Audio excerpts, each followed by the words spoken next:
Hi, I'm Dan Gorman with Houston Sword Sports. I'm here to tell you a little bit about the history of fencing and also the foil, one of the three weapons. Fencing, what is it? About 6,000 years ago, people figured out how to make things out of metal. One of the first things that got made out of metal was a sword. One of the first things that happened with that sword was probably somebody lopped off somebody else's arm, leg, head, something, I don't know. It was gruesome, and they realized swords can be dangerous. And so what they did is they decided to practice with it. So to practice with the sword, you blunted it, and then you'd find somebody else to train with. And this is fencing. Fencing's been with us since the dawn of people, and it will probably be with us as long as there are still people. Now, what we specifically think of fencing in the sport began in a period of history called the Renaissance in Europe. Basically what happens is gunpowder comes to Europe, and when gunpowder comes to Europe, all of a sudden these big, heavy, hot, cumbersome, and expensive suits of armor that the knights would wear to protect themselves on the battlefield, not nearly so protective, the bullet would go right through. Since the armor didn't protect the knights and it was still heavy, hot, cumbersome, and expensive, they decided not to wear it so much anymore. And since they stopped wearing the armor, the swords became a lot smaller until by the 1750s, a sword was not too much bigger than this. You'd wear it at your side if you were a gentleman. You'd walk around. If somebody insulted you, you'd say, "Sir, you've offended me. I demand satisfaction." I'd draw my sword, my opponent would draw his sword, and we would fight a duel. Duels are dangerous and not necessarily a great way to settle an argument, but it's how the world worked back then. And since it's how the world worked, if you owned a chunk of land, if you thought you were important, you'd have to carry a sword and you'd have to be ready to fight a duel. What this meant is you had to train. And so what you do is you take your sword, épée in French, and you take a big wad of leather, put it on the end of it, and you'd say your sword had been floured, fleuret in French. It becomes foil in English. Now, you take your floured weapon, your foil, technically any sword that you go like this and it doesn't go through your hand is a foil, but you would take your foil and you would find somebody, you train with that person, and you would practice for a duel. When you're practicing for a duel, you have to keep three things in mind. One, only the tip of the old dueling sword was sharp, so you have to hit with the tip of the blade. Two, you're trying to hit the body, chest, stomach, sides, back. And three, you have two people at the end of a duel. One of them walks home, one of them doesn't. You want to be the guy that walks home. What this means is if somebody tries to hit you first, you have to do something to make them miss. So one person starts, the other person has to either step back, maybe parry, block the blade, knock it to one side or the other, or try and dodge, twist, duck, somehow get out of the way of the attack. You can also go, "Ah!" and hope they miss you, but this doesn't tend to work so well, and so I don't recommend it. A lot of beginners try it anyway. That is the basic rules for the foil. It's a quick weapon. It's very tactical. You have to try and move around on the strip and find the other person. And this is kind of what the duel will look like. Stand on guard, meet your opponent, ready, fence, and there you go. All right, let's take a look at the equipment. So Coach Dan is wearing fencing pants. These are knee length and very thick, nice and protective. They go up a little bit above the waist. He's got a chest protector here. A lot of people wear these. They are required for women, not required for men. The next thing he's going to put on is an underarm protector. So the underarm protector covers your dominant arm. It's got seams that are in a different place than the seams on the jacket. So that's an extra layer of protection for him. Next thing is a body cord. This cord is going to be plugged into the weapon to allow him to register touches. The fencing jacket has a strap that goes between the legs. It's going to pull that on. So you notice it's long sleeve, it's pretty thick, it comes all the way up, a little bit of a high collar there. So a lot of his body is protected right now. The zipper is off to the side so that when he's on guard, it is not in the way. And there's a nice overlap between his jacket and his pants. The next thing that he's going to put on when he's suiting up for foil or saber is a lamé. This is a foil lamé. That's a metallic and conductive jacket. When you fence foil, if you hit anywhere on the body, you register a touch. And if you hit something that's not the body, it registers off target. So you get different colored lights based on where you hit. And that is how we do that. His body cord attaches to the lamé in the back so that everything is all hooked up. Next thing he's going to put on is the glove. We wear a glove on our dominant hand, the weapon hand. Traditionally, you would have used your left glove to issue the challenge for a duel. So you take the glove off, throw it down, and now it's time to start the duel. Probably go collect the glove though, those are expensive. This is the mask, this is the foil mask. It's got that conductive metallic lame at the bottom so that the bottom of the neck is target. He's gonna put this on. This is a steel mesh that covers his face. And with all of this protective equipment, fencing is one of the safest sports in the Summer Olympics. You are more likely to hurt yourself at the Olympic level playing ping pong. Got the foil, plug the foil in, and you're ready to go. All right, a quick introduction to the fencing strip and some footwork.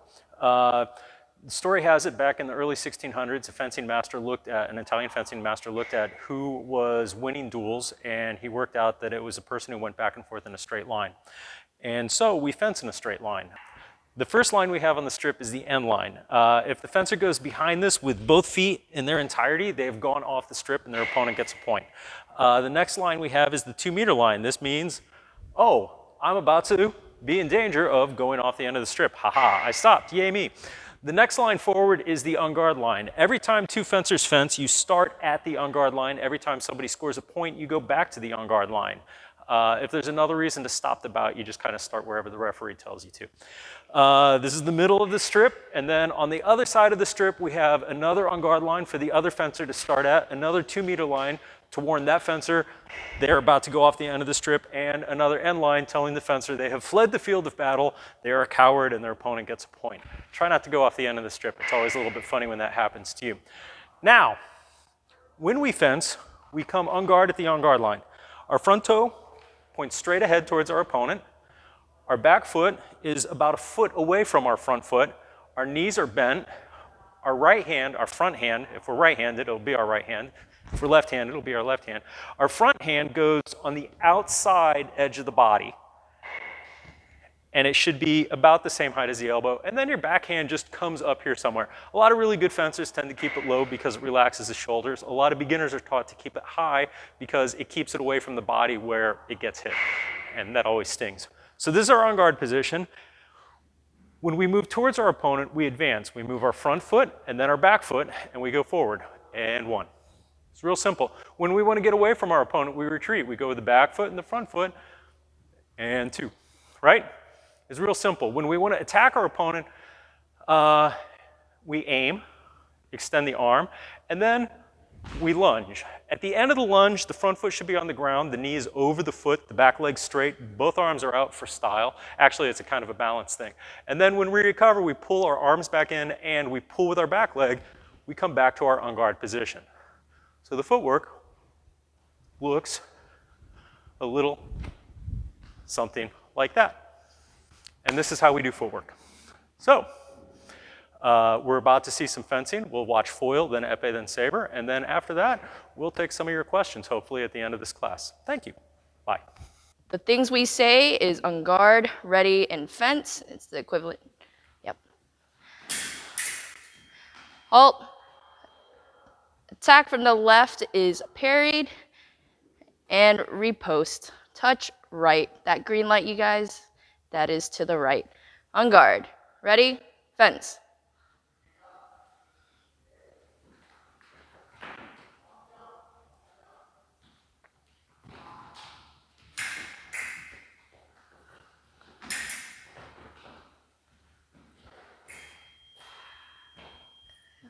Halt and attack right. And after every point, they go back to those en garde lines. Ready, fence. Halt, attack left. En garde, ready, fence.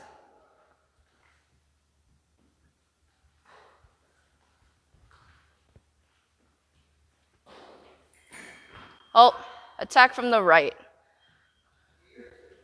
So even though Coach Liz's light went on because she was not in control of the attack, it was Coach Dan's touch. En garde, ready, fence.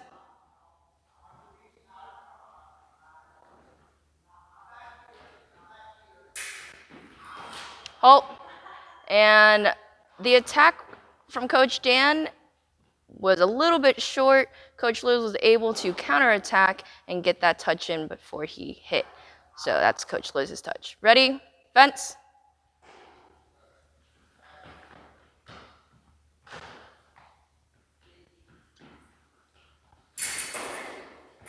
Halt. Final action was a pair of posts off target. All right, on guard, ready, fence.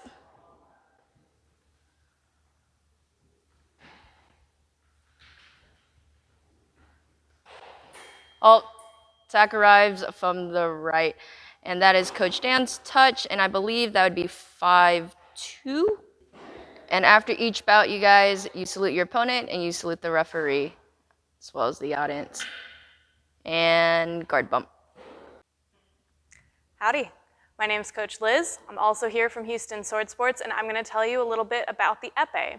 So foil and épée both come from the same rapier dueling tradition that Coach Dan just told you about. But where foil is training you to win a duel to the death, épée is training you to win a duel to first blood. And what this means is that the first guy who gets cut loses. Because you are only trying to cut somebody, you can hit anywhere on the body and you just have to hit first. So the rules for épée are very straightforward. In épée, it's very, very easy to get hit and it's hard to make an attack. So épée tends to be the most cautious of the three weapons and sometimes the slowest paced. But it is very, very fun. I can hit you on the foot, I can hit you in the face, I've been hit on my hair before. That when you get somebody right behind the guard, that's a lot of fun. Just like with a foil, we have a blunt tip. I've got a button on my weapon. I've got a much bigger bell guard. This protects my hand because somebody is going to try and come and hit me on the fingers. And I've got a grip that makes it easy for me to control the weapon wherever I need to hit somebody. Test cards, please. This is our second weapon, the épée. Again, the target for the épée is the entire body, head to toe, and it is whoever hits first. If both fencers hit at the same time, both fencers get a point. You saw Coach Haley and Coach Liz poke each other's guards right there. That is to make sure that the weapons don't register touches. If they hit anything else, Coach Haley, say, for example, hits her own foot here, you'll see a green light come on the machine. Or if Coach Liz hits herself in her back hand, you will see a red light come on the machine. The referee, that's going to be me, Coach Dan, is going to say, on guard, ready, fence. And the two fencers will start jockeying for position and at some point try and hit one another. So in this action, the attack comes from the left, it arrives, and that is a point. On guard, ready, fence.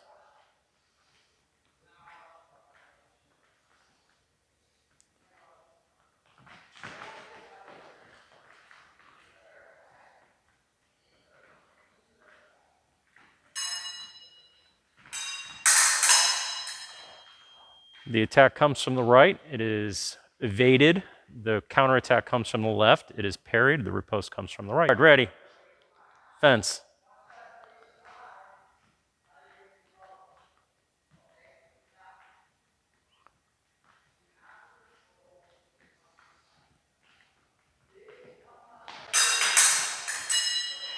Oh, that is a touch to the left. The score is 3 to the left and 1 to the right. On guard, ready, fence.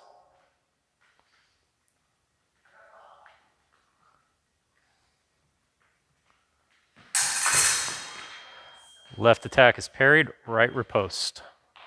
2-3. On guard, ready, fence.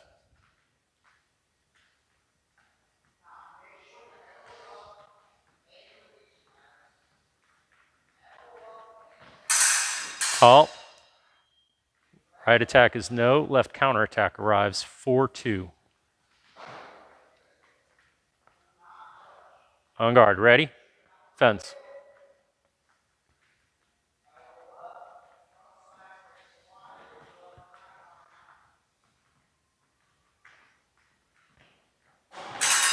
Halt.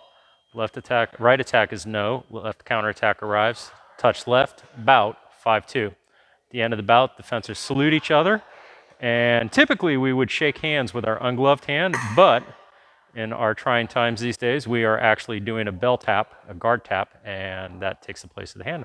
And that is the epee. Real quick, I'm going to show you the parts of Coach Liz's epee. And so what we can see here is right here at the tip, there is a little plunger that goes down, and that's how the machine registers. There are 2 wires that run down the length of the blade that connect to the body cord that we talked about. It's a slightly different one, and then that comes out the back of the jacket, connects to the machine, which goes up to the scoring machine. Every time a touch is registered, the lights come on the machine. And if we were to see 2 lights at the same time, which is kind of hard to do, yeah, they're going to try. If 1, 2, 3. Yeah, so every once in a while, the actual machine will come on at the same time, but those are the parts of the weapon. You notice the grip is a little bit funny.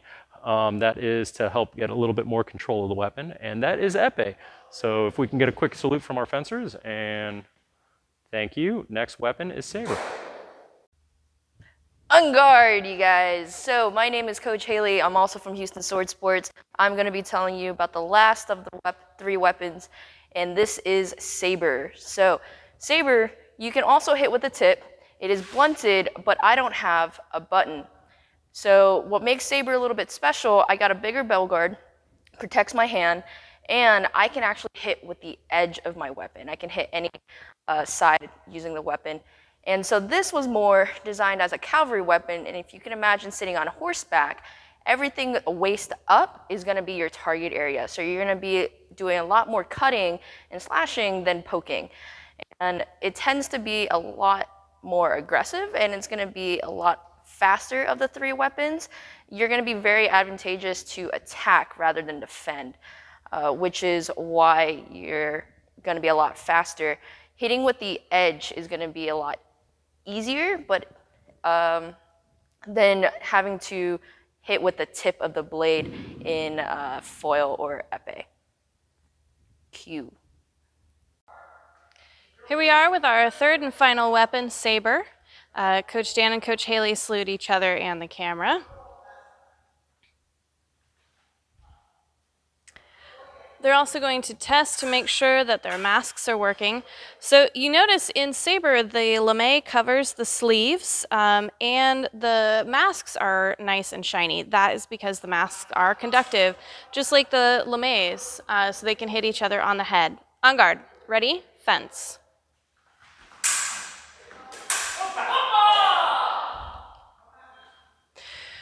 So you see they come right off the line. They move pretty fast in saber. That was Coach Haley's touch. On guard. Ready? Fence. Halt. They both come together. No touch. You see they're both celebrating because they both thought they were in control. On guard. Ready? Fence. Halt. So Coach Dan's coming forward, but Coach Haley makes a miss by just a little bit, and so that is her touch. Scores 2-0. On guard. Ready? Fence. Halt. So this one, Coach Haley hesitates a little bit off the line. This is touch right for Coach Dan. On guard. Ready? Fence. Halt. Same thing. Coach Haley's a little slow with her hand. 2-2. Ready? Fence. Halt. Coach Dan stops, he sticks his hand out, but Coach Haley has the attack. So that's hers, 3-2. On guard, ready, fence. Halt. I think you both are a little slow off that one. I want to call that simultaneous, no touch. Ready, fence. Halt. Simultaneous. On guard, ready, fence. Halt. This is Coach Dan's touch. Coach Haley moves back a little bit, giving the right of way to Coach Dan. Ready? Fence. Halt. Coach Dan comes down the strip, gets her right on the head. That is 4-3. Ready? Fence. Oh, sorry. Too quiet. On guard. Ready? Fence. Halt. So Coach Dan pulls back a little bit, gets her to miss. That's 5-3 for Coach Dan. They salute each other, they salute again, and bump guards. This is Dan, Coach Dan. This is Liz. This is Haley. And thank you guys for joining us today. And take care, be safe, and have fun.